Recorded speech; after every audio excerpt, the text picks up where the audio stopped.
అలాగే ఇంట్లో రాముడికి సంబంధించిన ఫోటో పెట్టుకోవాలి అంటే పట్టాభిషేకంది పెట్టుకోవాలా? సీతారాములది పెట్టుకోవాలా?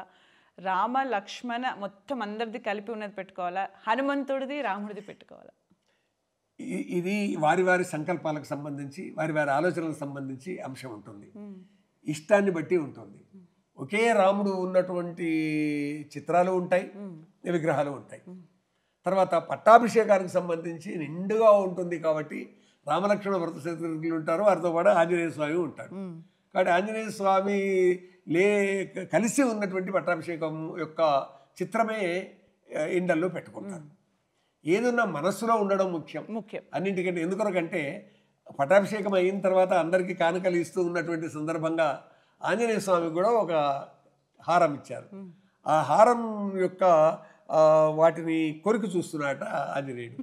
ఏంటి ఇట్లా చూస్తూ అని అనుకుంటే అప్పుడు ఆగ్రహంతో రాముడికి తెలుసు కానీ అట్లా రాశారు. అప్పుడు ఆంజనేయ స్వామి తన హృదయం చీల్చి చూపిస్తే రాముడు సీతామాత ఆంజనేయ స్వామి హృదయంలో కనిపించారంట. కాబట్టి అలా హృదయంలో కనిపించినటువంటి చిత్రము కూడా ఉంటుంది. అది వారి వారి ఇష్టం ఉంటుంది. ఎక్కడా కూడా ఇది ఉండాలి, ఇదే ఉండాలి అనేటటువంటి నియమాలు ఏమి ఇష్టమే ఉంటుంది. అలాగే మనం ఇప్పుడు అయోధ్యకు వచ్చేసరికి బాలరాముడి విగ్రహం, అక్కడ బాలరాముడికి సంబంధించిన కదలికలు ఉన్నాయని చెప్పి అయోధ్య గురించి మాట్లాడతాం. అలా తెలుగు నేలపైన రాముడు నడయాడిన ప్రాంతాలు ఏవేవి ఉన్నాయి? భద్రాద్రి దగ్గర నుంచి మొదలెట్టుకుంటే ఈ ప్రతి రామాలయం, ప్రాచీనమైనటువంటి ప్రతి రామాలయంలో రామచంద్రుడు ఈ భాగం నుంచి నడిచాడని వాళ్ళు అక్కడ చూపిస్తారండి. పాదాలు కూడా చూపిస్తారు. ఈ పూర్వ పాలమూరు జిల్లాలో సిరసనగండ్ల అని ఉందండి.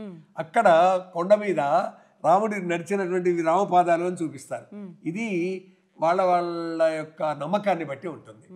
కానీ ఎక్కడి నుంచి ఎక్కడి వరకు రాముడు ఎలా ప్రయాణం చేశాడనేటటువంటి దాని మీద గొప్ప పరిశోధనలు జరిగాయి.